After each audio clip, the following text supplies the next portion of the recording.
Everyone, welcome to my channel. I am Simran Sahani and आज मैं आपको पढ़ाऊंगी class 10 English first flight book का chapter from the diary of Anne Frank. ये जो चैप्टर है गाइज, ये एन फ्रैंक की जो अपनी खुद की डायरी थी उसमें से लिया गया है। This is a very famous novel जिसका नाम है diary of a young girl. क्या हुआ था गाइस, ये नॉवल इतनी फेमस क्यों है? देखो, इस नॉवल की राइटर हैं एन फ्रैंक। और एनी कौन थी गाइस? एनी एक छोटी सी 12 ईयर्स ओल्ड गर्ल थी। ये आपको याद होगा, हमने क्लास 9 में हिटलर वाला चैप्टर पढ़ा था और हमने देखा कि हिटलर किस तरीके से जूइश पीपल को कॉन्सेंट्रेशन कैंप्स में ले जाके मारता था और कितना अत्याचार जो है हिटलर जूइश लोगों पे करता था। तो एन भी एक जूइश लड़की थी एंड ये ना जर्मनी में पैदा हुई थी, जर्मनी में रहती थी।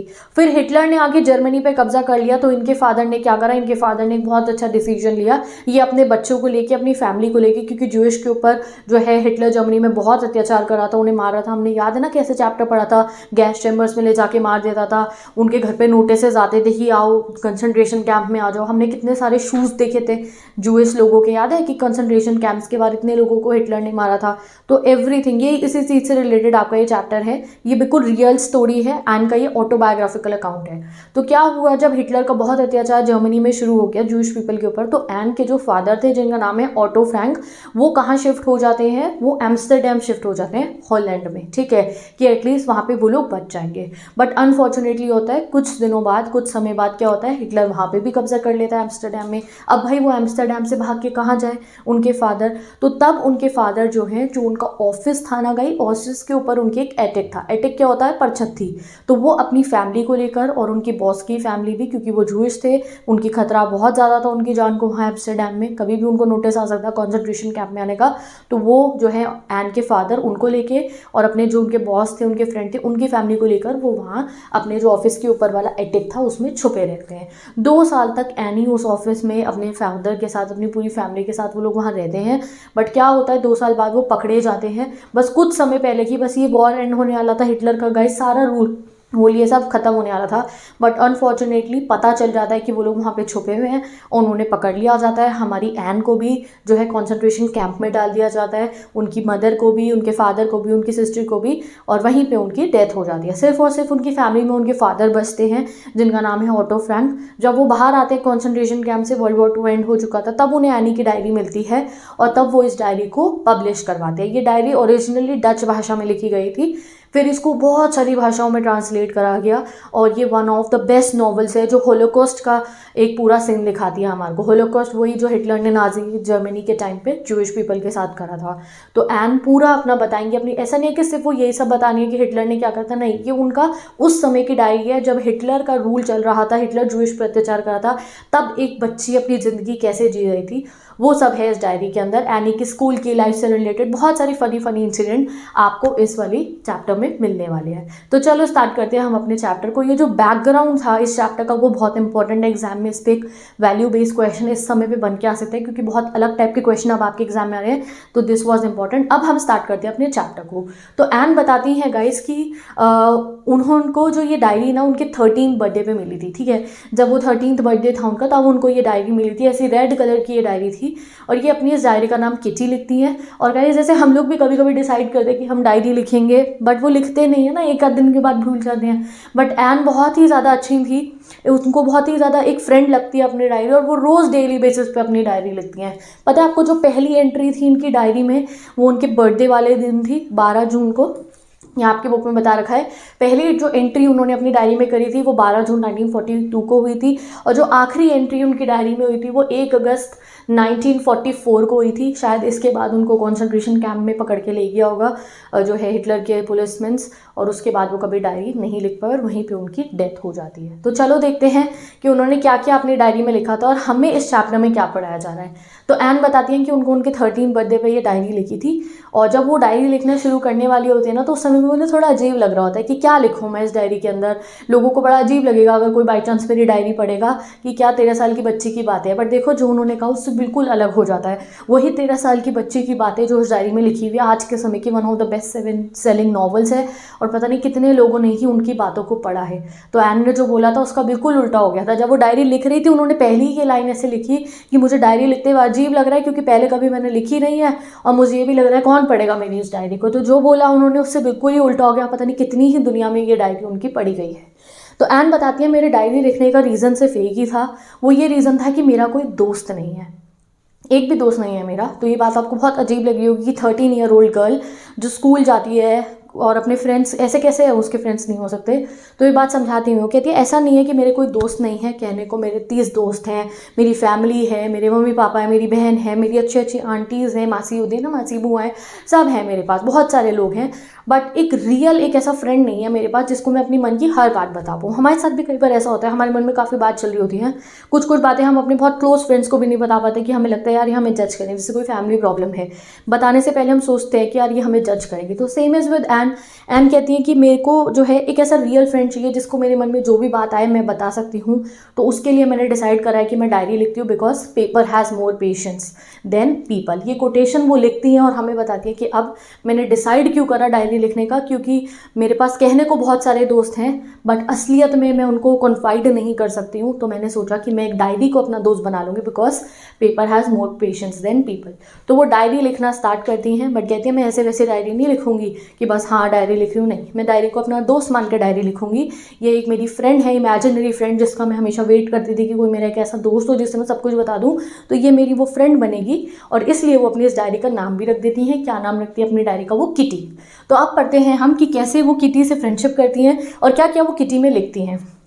तो एन, जैसे कि मैंने आपको कहा है कि इनमें आर्टिस्टिक क्वालिटी भी देखो बहुत ज़्यादा है, कि काफ़ी अच्छी राइटर हैं ये। तो एन बताती है कि ये मेरी फ्रेंड है किटी, तो अब अगर वो मेरी फ्रेंड बनी है तो ऐसे सडनली मैं इसको अपनी बातें थोड़ी बतानी शुरू कर दूंगी, आज ये हुआ आज वो हुआ। जब हम नए नए अपने किसी दोस्त से मिलते हैं तो हम उससे पूछते हैं ना कि उनके घर में कितने लोग हैं, वो कैसे हैं, ये वो। तो वो कहते हैं मैंने ऐसे ही अपनी फ्रेंड किटी के साथ करा, जैसे ही मैंने डायरी लिखनी शुरू करी तो पहले मैंने किटी को अपने बारे में बताया। तो वो अपना पूरा लाइफ का स्केच देती है किटी को कि मेरा नाम ये है, मेरे पेरेंट्स यहाँ रहते थे, मेरे पेरेंट्स की शादी ऐसे हुई, मेरी बहन ये है, पूरा अपने बारे में वो किटी को बताती है और फिर अपनी डायरी लिखना शुरू करती है।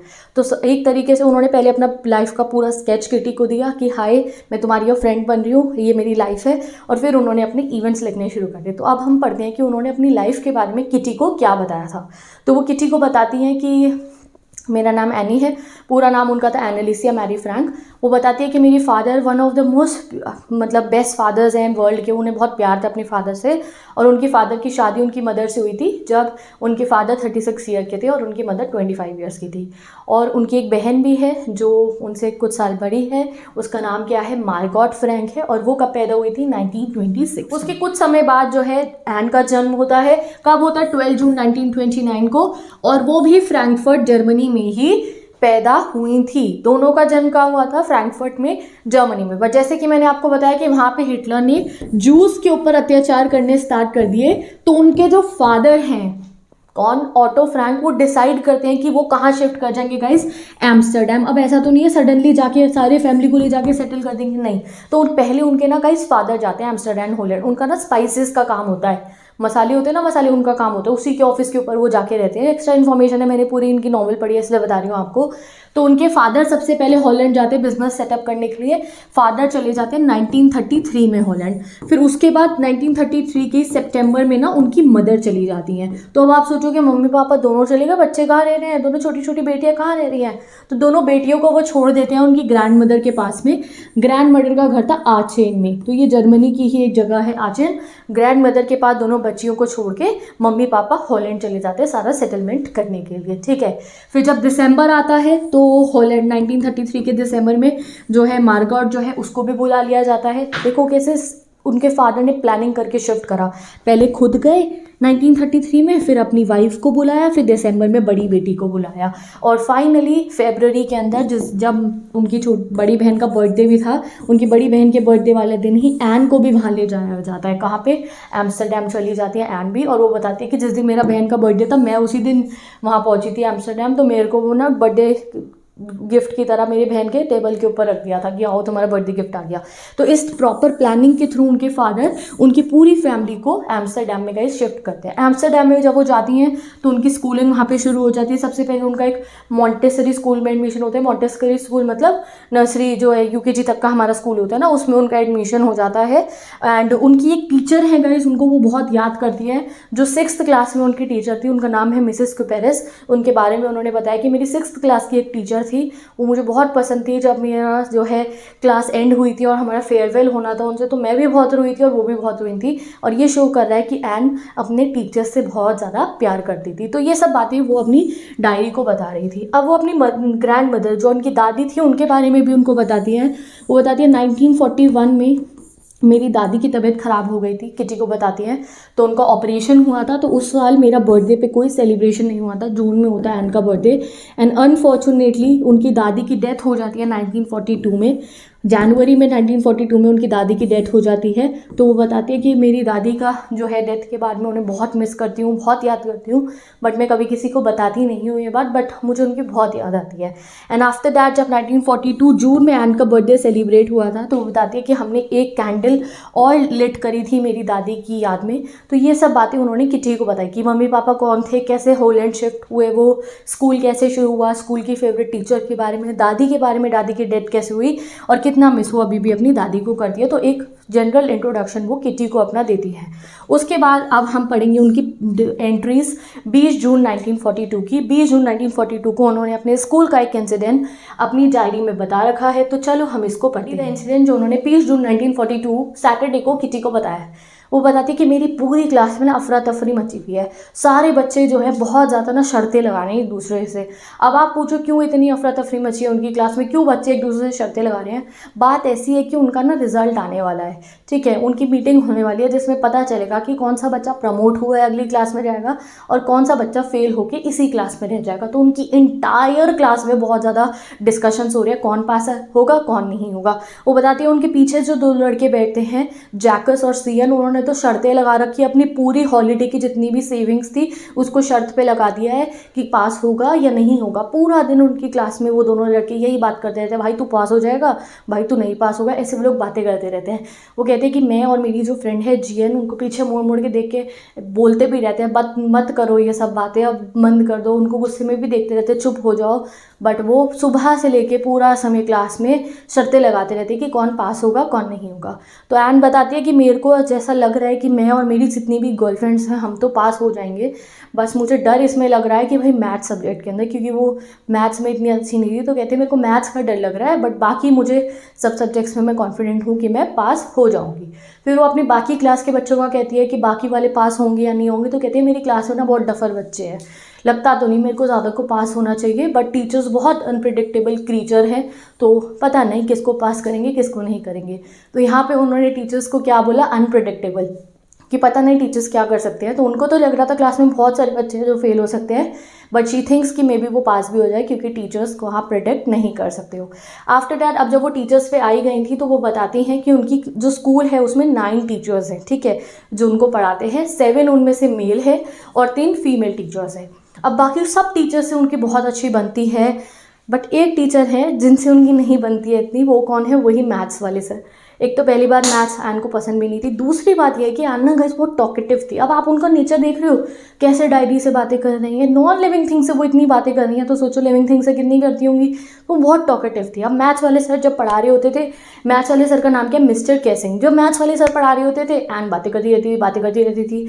तो एक दिन क्या हुआ, मैथ्स वाले सर की क्लास चल रही थी, ठीक है, वो पढ़ा रहे होंगे और एन की गप्पे चल रहे थे अपनी दोस्तों से। तो उन्होंने एन को दे दी एक पनिशमेंट। उन्होंने एन को बोला कि तुम घर से लेकर लाओगी एक एस्से, और उसका टॉपिक क्या दिया, अ चैटर बॉक्स। चैटर बॉक्स पता है ना, चटर पटर करने वाला, वही। तो उन्होंने एस्से दे दिया एन को। एन ने भी एक पेपर पे लिख के घर ले गई अपना होमवर्क। कहती है मैंने अपना सारा जब पूरे दिन का होमवर्क कंप्लीट कर लिया तो मेरे सामने वो पेपर आ गया कि अच्छा हाँ भाई मुझे तो चैटर बॉक्स पे भी ऐसे लिखना है। तो उन्होंने पूरा अपना बैठ के चैटर बॉक्स पे ऐसे लिखा।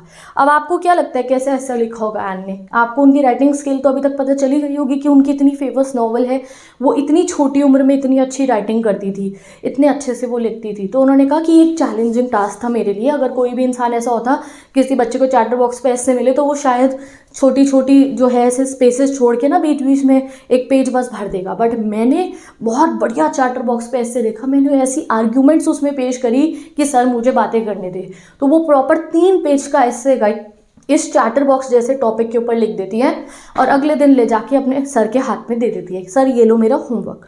अब सर उसको रीड करते हैं। पता है उसमें उन्होंने क्या बताया था?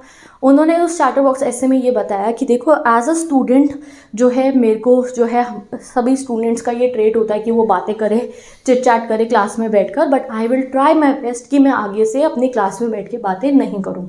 पहली आर्ग्यूमेंट वो ये देती है कि स्टूडेंट्स का तो काम है बातें करना, स्टूडेंट्स स्कूल में ऐसा थोड़ी चुपचाप बैठे रहेंगे, नहीं स्टूडेंट्स तो बातें करेंगे ही। बट फिर वो कहती है कि but I will try to control it, मैं कंट्रोल करूँगी कि मैं बातें ना करूँ।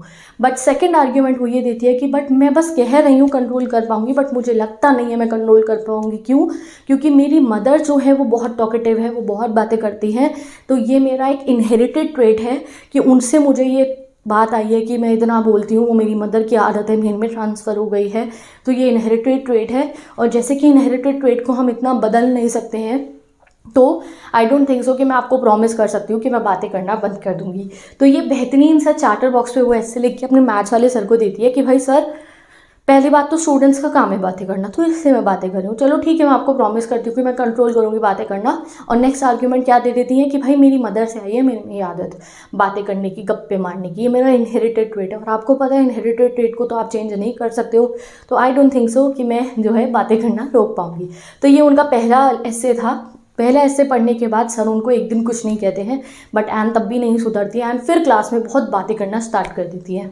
तो सर उनको एक और ऐसे लिखने को देते हैं, उनको सेकेंड होमवर्क देते हैं। अब की बार वो उन्हें ऐसे लिखने को देते हैं कौन से टॉपिक पे? An incorrigible chatterbox. अब इनकॉरेजिबल मतलब क्या होता है गाइस? इनकॉरेजिबल वर्ड का मतलब होता है कोई ऐसा इंसान जो सुधरे ना, ठीक है। एक बैड क्वालिटी है, ये अच्छी क्वालिटी नहीं है। ये जैसे आप बहुत प्रोक्रास्टिनेट कर रहे हो, सुधर ही नहीं रहे हो, पढ़ ही नहीं रहे हो, तो हम क्या कह सकते हैं आपको? आप इनकॉरेजिबल हो, कि आप खुद को बदल नहीं रहे हो। तो एन भी ऐसा ही कर रही थी, बातें करती रहती थी, चुप नहीं होती थी। तो सर ने उनको ऐसे लिखने को दिया किस पे? एन इनकॉरेजिबल चैटर बॉक्स की, कि बच्ची बिल्कुल नहीं सुधर रही है, ऐसे लिख के लाओ। एन बढ़िया से ऐसे लिख के सर के हाथ में दे देती है। सर फिर 2 दिन तक कुछ नहीं कहते, एन को बातें करने देते हैं। अब 2 दिन बाद फिर से एन क्लास में बहुत बात कर रही होती है, तो सर अब उन्हें थर्ड एस्से देते हैं। और अब की बार वाला एस्से काफ़ी डेंजर था। क्या था उस एस्से का टॉपिक? उस एस्से का टॉपिक था, देखो ये, quack quack quack said mistress chatterbox. अब जैसे ही ये टॉपिक एन को मिला क्लास में, तो उनकी पूरी क्लास में हूटिंग शुरू हो गई, बच्चे चिल्लाने लग गए कि अरे कैसा एस्से का टॉपिक मिल गया एन को, और एन क्या चैलेंज को एक्सेप्ट करेगी या नहीं। और एन कहती है मैंने भी हंस के उस चैलेंज को एक्सेप्ट कर लिया कि अब मैं लिखूंगी quack quack quack said mistress chatterbox. But Anne कहती है अब की बार मुझे डर लग रहा था इस वाले एस्से को लिखने में, क्योंकि जो भी मेरे ओरिजिनल आइडियाज़ थे इस पे लिखने के, वो अब एंड हो रहे थे, क्योंकि मैं 2 एस्से ऑलरेडी लिख चुकी थी, कुछ मेरे दिमाग में आ नहीं रहा था। तो उनको दिमाग में कुछ आ ही नहीं रहा था कि भाई अब क्या लिखूंगी quack quack quack said mistress chatter box पे। तो तब उनकी एक फ्रेंड है जिनका नाम है साने, उसको पोइट्री बहुत अच्छी आती थी, तो वो आके उन्हें कहती है बहन मैं तेरी हेल्प कर दूंगी ऐसे लिखने में। वो एन की हेल्प करती हैं उस एस्से को लिखने में, और अब की बार वो एस्से नहीं लिखती है, वो एक पोएम टाइप लिखती हैं, ठीक है। तो वो पोएम लिखती हैं और अगले दिन सर को पकड़ा देती हैं। उस पोएम में वो क्या लिखती हैं?